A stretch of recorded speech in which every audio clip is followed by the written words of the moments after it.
This newsreel is being brought to you by Corbin Creek Greenhouse.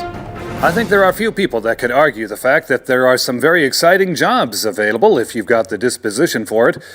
Three of them would be, of course, a firefighter, a police officer, and emergency medical technicians, these people that respond to accidents and fires. But there's another one, too, and you don't get to see them too often because the job they do is so dangerous. They don't let anybody near them while they're doing it. And that's right, it's the bomb squad. Well, luckily for the Bransford Center over in Springfield, they had a rare opportunity to take a look at that job and some of the interesting tools that they use to protect us all from some very dangerous circumstances. What we do is we deal with homemade bombs and explosives. Do y'all know what explosives are? Yes. What do? They blow up. Boom, just like in the movies, right? Our job is to keep that boom from hurting people. So it's my job to try to keep the community safe by taking in what I've learned and bringing it back here. And I'm going to show you some of the equipment that we use to keep you and us safe. And you guys, you've seen the movies. I'm sure you've seen C4. Yeah. This is Play-Doh, actually. But if you see anything that looks like this, again, don't touch it. Tell an adult, they'll call the police. C4 is used by our military to take down bridges and things like that, or to open up a ditch, or to countercharge, or just to make a bomb go away. It really depends on what they need to use it for. Now, this is an example of something called a pipe bomb. Now, you need to know about this because there are people that make their own bombs at home, and that is very, very dangerous, my young friends. If you see anybody that's putting together a piece of pipe with two caps on either end, leave. Leave immediately and go tell an adult that you trust, okay?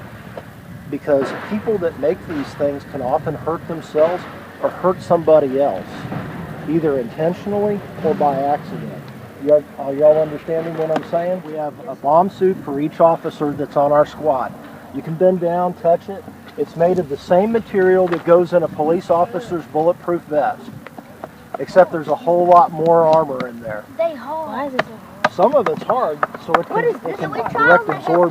can absorb direct impact and protect us. That goes into a battery pack. So they have them on now. Why are you all up in somebody's? No, they don't have them on right So now. the opposite doesn't have. It kind of looks like. But you can wear those. Now let me show you one other thing. Oh. This is the control panel. This control panel controls the functions of the helmet. Now the helmet has a couple of things that it can do. You've got little tiny flashlights right here. You've got amplified hearing, kind of like a hearing aid, except you can hear what's going on all around you. And you can actually turn on and you can control two fans that are inside this helmet. Now the fans that are inside this helmet are very, very small. They're only about this big, right? But these fans are so small they can't really cool you down. Now, if you're wearing a helmet, why do you think you need the fans going? Yes? Because you might sweat in the helmet. Yeah, you could sweat and the visor's going to fog over, right? Yeah. You know how your folks have to turn on a defroster in the car to get the steam off of that? Same thing applies here. If I'm wearing this on a nice warm day or even a really, really hot day, the heat and the humidity, sweat from my body, can fog the inside of this visor right here, and it's very important. Now look at the driver's side door on my truck there, right? If there's a bomb in there, does it make sense that I should go right up to it? No. No. So if I can tie something off to the door and open it remotely, does that make a lot more sense? Yeah. All right, go ahead. They open it. That's all right. That was great. There you go. That's just enough. Okay. I know what Make this a lot is. easier. This robot Plenty of room, okay? is about 8 years old. It was bought with the understanding that if we got it, that we would do bomb squad services and help other agencies. And one of those counties that we work for is your county. We provide services for your county along with the Tennessee Highway Patrol. So we work hand in hand like a team, just like you guys, right? We call him Bob because he's a bucket of bolts. There's a lot of nuts and screws and bolts that go into this guy, and we got to change all of them once every year, and it takes a lot of time to get that done. But Bob has a shoulder joint just like you, an elbow joint, and a wrist joint right here. Whereas you have 4 fingers and a thumb, he's got 2 thumbs. That grip. And it doesn't need to grip really, really tight, just enough to be able to get a grip on something so that we can pick it up. We don't want to crush stuff. Now Bob has 4 eyes. He's got an eye here and an eye here. These are 2 color zoom cameras. They're very, very powerful. You can read a license plate across the street from a super Walmart. That's pretty good. We have another eyeball right here between the front wheels. That way we can see where we're going. And we also have an eyeball right here. Okay? Now, one other thing that he has that you have, he has ears and he's got a mouth. So here's a microphone so we can hear what's going on. And right here is a speaker so that we can talk. Okay. Now, Bob is not very fast. He can probably do about 3 miles an hour on a good day. But it's really not important that we go fast. The important part is that we go safely. So with this arm that he has, he can torso to the right, he can torso to the left. He can basically point in that direction right there. And that's as far back as his arm can go without braking. See what I mean?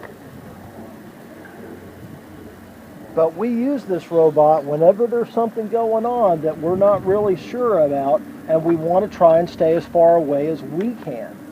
We can always replace Bob. So let's say I wanted to pick up this briefcase. Can I do it? Sure, absolutely, no problem. Now, if this robot is working, am I going to be standing over it? Not really. I'm going to be back at the trailer, operating the remote. Now, this thing has a wireless system on it, just like a cordless phone or a wireless phone. So I can operate a great deal away without being tied up with the wire running between me and this robot right here.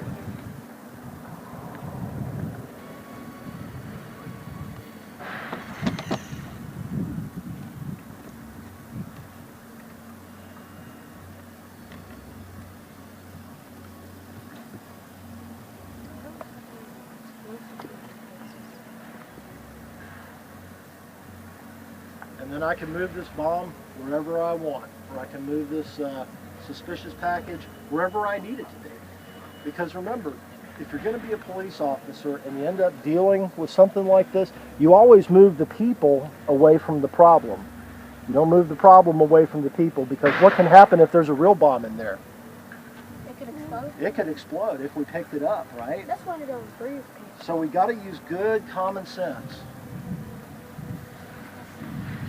Because that's what we're trying to do, is protect people.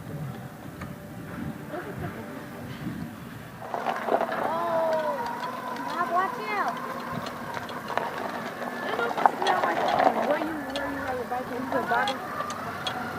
That's about as fast as he can go.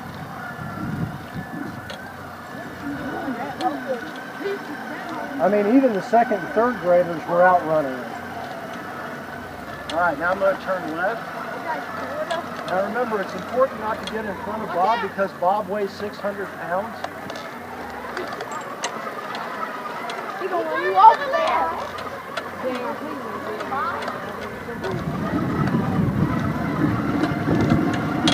What are we doing here today? Well, I was invited to give a demonstration to the young students here at the Bransford Community Development Center.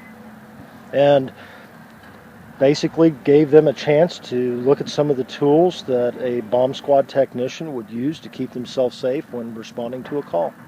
You've done this before. The demonstration? To the kids, right? Oh, several times. I enjoy it. What do you think they walk away with?